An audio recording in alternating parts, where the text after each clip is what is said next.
Une présentation très rapide. Donc, je suis Laurent Vigneault et je travaille dans une société d'ingénierie généraliste qui s'appelle Artelia.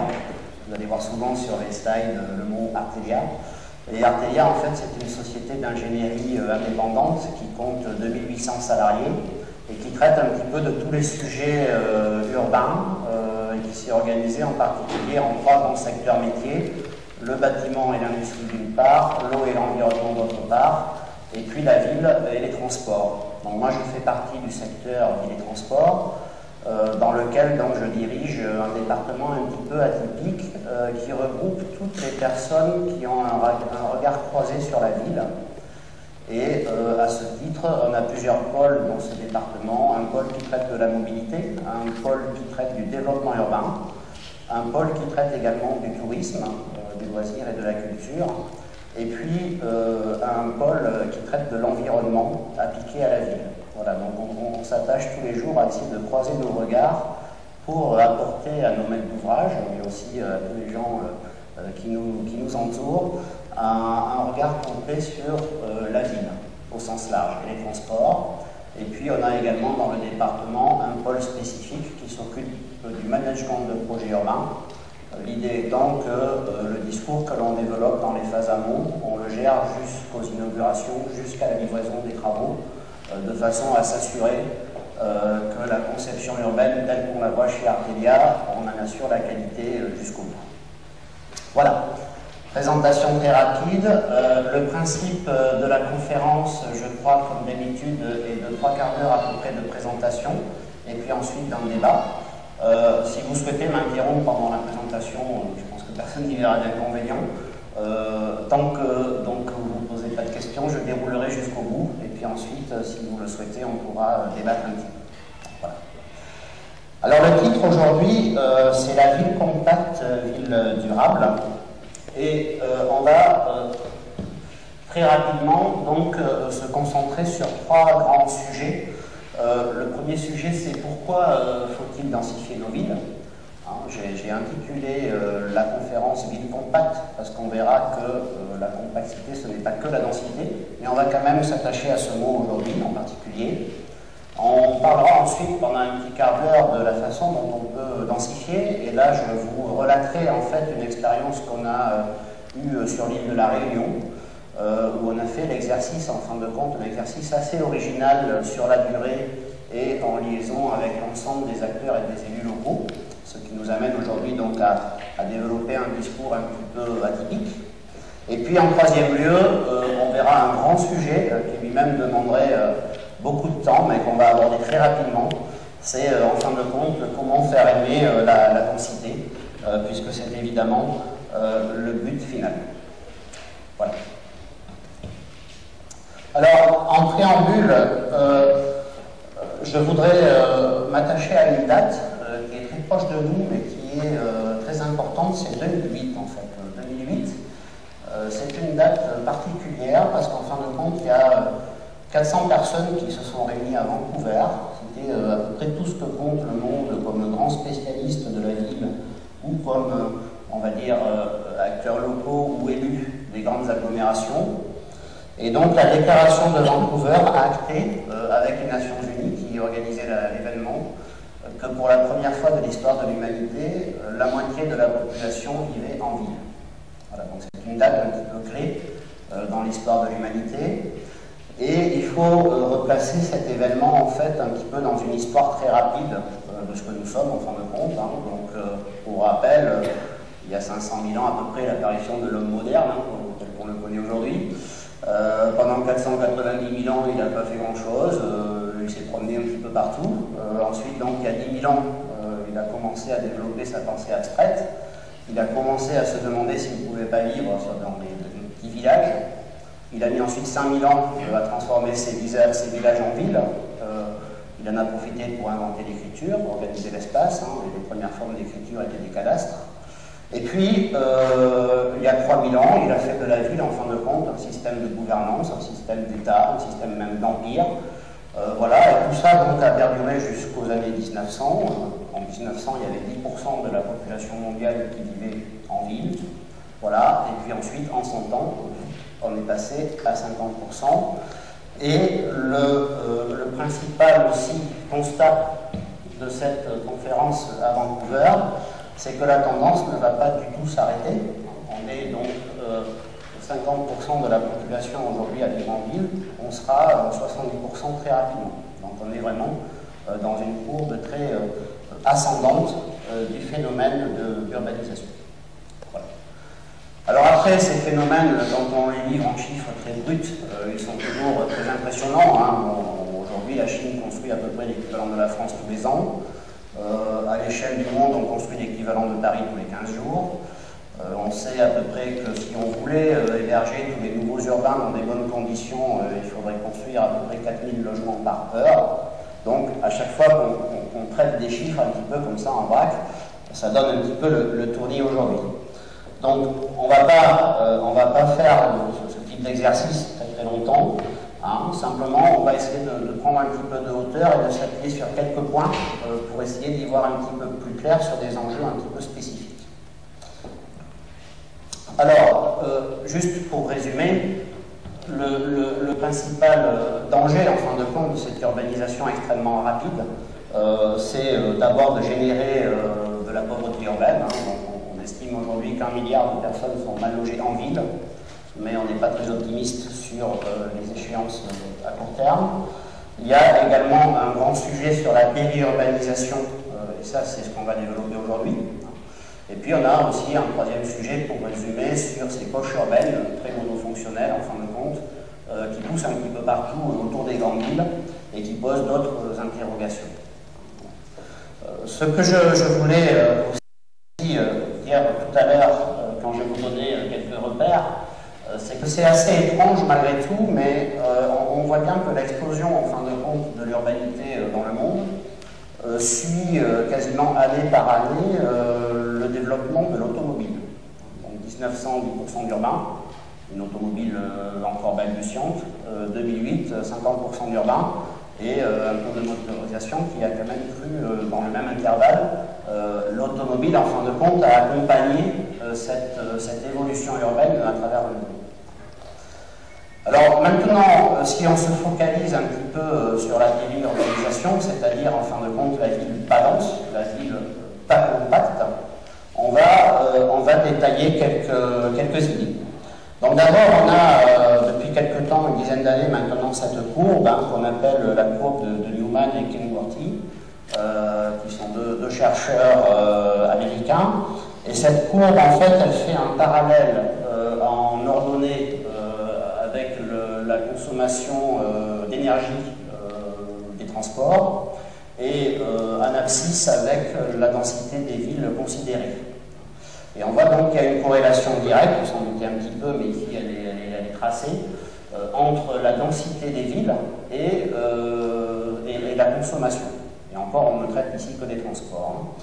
Donc cette courbe qui a été publiée, encore une fois, il y a quelques années, a mis un premier point sur les dangers de la périurbanisation, qui sont en résumé donc une consommation d'énergie très importante, pour un effet similaire de déplacement, une consommation de l'espace, bien évidemment, donc on y reviendra tout à l'heure sur le cas français, la génération de polluants, de pollution, la relégation sociale.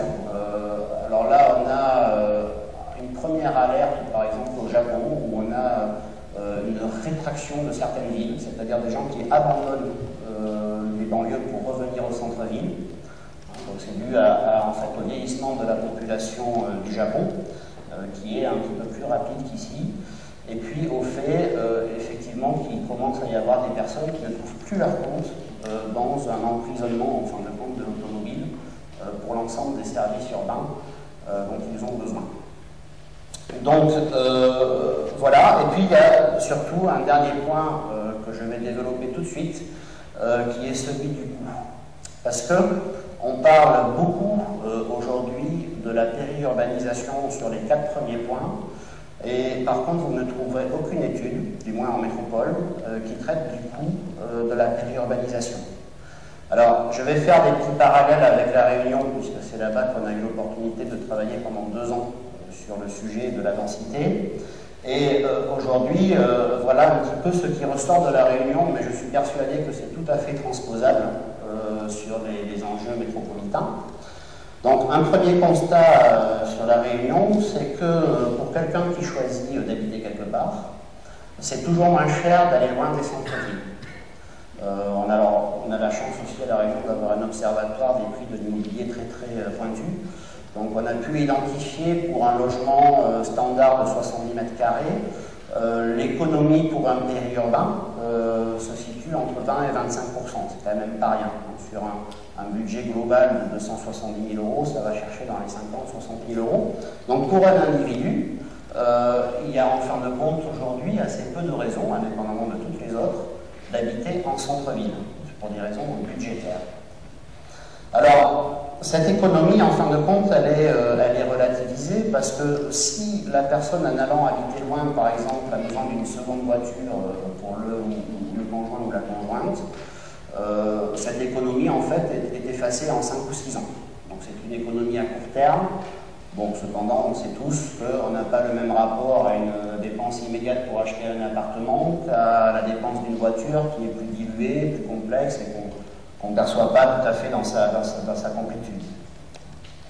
Un deuxième point qui est très important, alors excusez-moi, je n'ai pas projeté le slide, mais il ne vous intéresse pas beaucoup parce que c'est les calculs détaillés. Ce qu'il faut que vous regardiez, c'est les conclusions.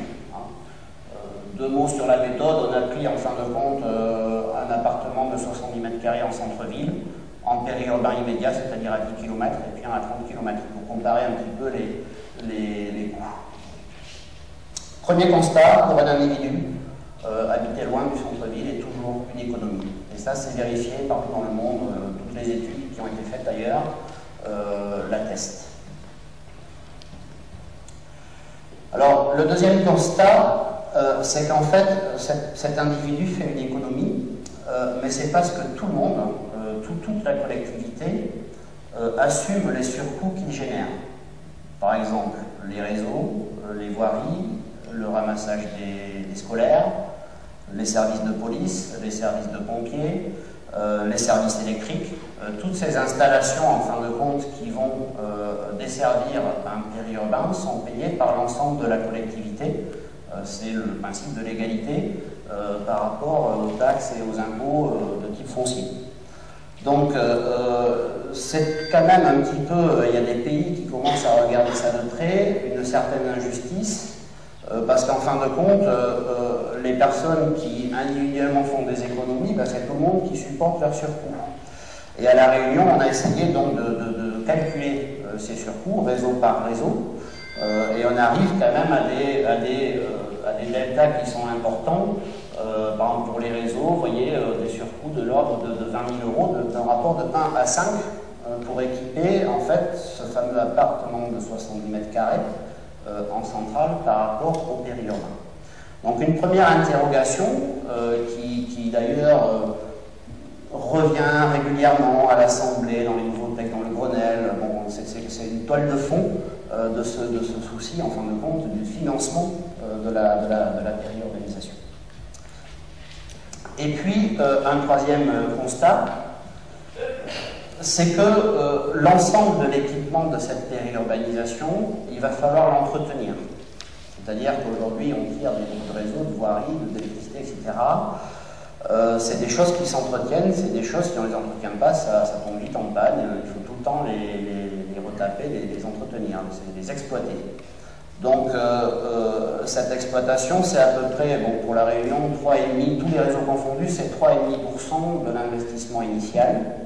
Donc, quand on est dans un rapport de 1 à 5, on est aussi dans un rapport de 1 à 5 dans l'entretien de ces réseaux. Et aujourd'hui, en fin de compte, on ne capitalise pas cet entretien futur. Autrement dit, on reporte l'intégralité de la dette que vont représenter tous ces investissements sur les générations futures.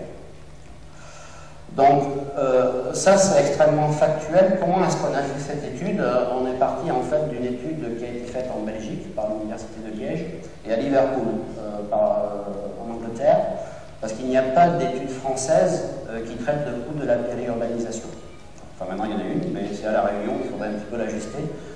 On est persuadé que les conclusions seraient tout à fait identiques, hein, à savoir effectivement que cet enjeu de périurbanisation pose une triple interrogation. C'est en fin de compte, est-ce que tout le monde doit financer les économies de certains? Est-ce qu'on a le droit de reporter toutes ces dettes sur les générations futures? Voilà. Donc, sur La Réunion, on a poussé un petit peu le trait, en considérant que si on capitalisait réellement, on va dire sur une durée de 50 ans, l'ensemble de l'investissement de la périurbanisation, l'ensemble des coûts d'entretien sur 50 ans, on va dire. Et encore, là, je n'ai pas du tout parlé des externalités. Les externalités, c'est ce que l'on chiffre moins bien, qui est la pollution, la consommation de l'espace, le fait que sur les espaces qu'on urbanise, on aurait pu faire de l'agriculture, donc il y a tous les effets sociaux. Tout ça, ce sont les externalités que l'on chiffre différemment selon les pays et qui sont des approches différentes. Donc là, on est très factuel, on est que sur les réseaux. Et donc, si on capitalisait l'ensemble de ces coûts, peut-être qu'on pourrait financer, en fin de compte, des villes flottantes. Et on verra tout à l'heure que c'est une idée qui trotte un petit peu sur d'autres territoires que celui de la République. Mais c'est un petit peu pour illustrer le débat.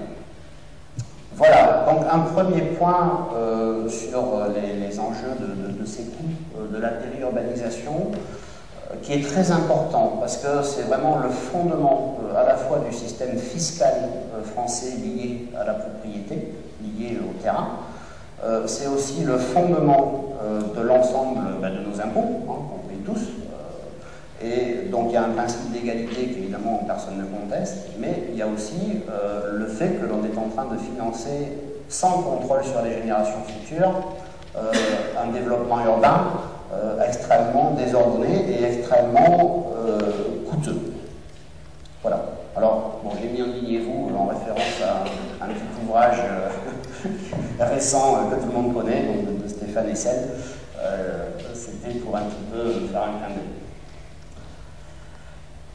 Voilà. Alors maintenant, factuellement, cette périurbanisation, ce mutage urbain, en métropole, comment est-ce qu'il se traduit, comment est-ce qu'il s'illustre? Donc d'abord, on a construit 7 millions de maisons individuelles depuis 1970, et c'est donc une bonne spécialité française quand même que d'aller construire loin des centres-villes. Quand on interroge en fait un panel, on va dire, assez représentatif des Français, 82% des Français répondent qu'ils aimeraient vivre dans une maison individuelle et 65% en font le but de leur vie. Donc, si vous voulez, ça sera le troisième chapitre, mais on est assez loin, en fin de compte, d'un assentiment généralisé sur le thème de la densité et des effets positifs qu'elle pourrait avoir sur l'ensemble de la collectivité. Voilà, cependant, les effets négatifs, on les connaît. Cette périurbanisation n'est pas du tout stoppée. Au contraire, elle s'accélère. Parce que jusque dans les années 2000, entre 80 et 2000, on a à peu près mangé en métropole un département tous les 10 ans en urbanisation. Et puis, depuis 2000, ça s'est accéléré, puisqu'on a mis 7 ans, statistiquement, à urbaniser l'équivalent d'un nouveau département. Ce sont les moyennes, hein, évidemment. Voilà, vous savez qu'on a 90 départements, donc si on continue, on peut considérer que la métropole sera entièrement bâtie dans 90 jours. Voilà, et puis donc on a une dédensification rapide des villes. Hein, donc là, j'ai mis l'exemple de Montpellier, donc c'est la tâche urbaine, hein, c'est pas la ville elle-même, c'est l'agglomération. Donc l'agglomération de Montpellier a divisé en fait sa densité par presque 4 en l'espace de 40 ans. Donc un sujet, effectivement, on a vu en préambule qu'il était mondial, mais il est également extrêmement présent en métropole. La moyenne aujourd'hui de la motorisation de la métropole est de 82% de voitures. Donc on a effectivement une accélération de l'étalement des villes et de la consommation de l'espace qui est associée. Alors, avant d'aller plus loin, quelques repères. Ah oui, je vais finir sur cette illustration. L'ensemble de ce phénomène, évidemment, de périurbanisation, et on l'a vérifié en fait dans la courbe de l'urbanisation mondiale, est complètement lié à l'automobile. Il repose entièrement sur l'automobile. On va après rentrer un petit peu dans quelques détails. On peut considérer que quand on est dans des tissus urbains qui sont inférieurs à 20 logements à l'hectare, on ne peut pas, quasiment pas desservir ces tissus-là avec autre chose que de la voiture. Les bus sont vides, la marche à pied c'est trop loin, donc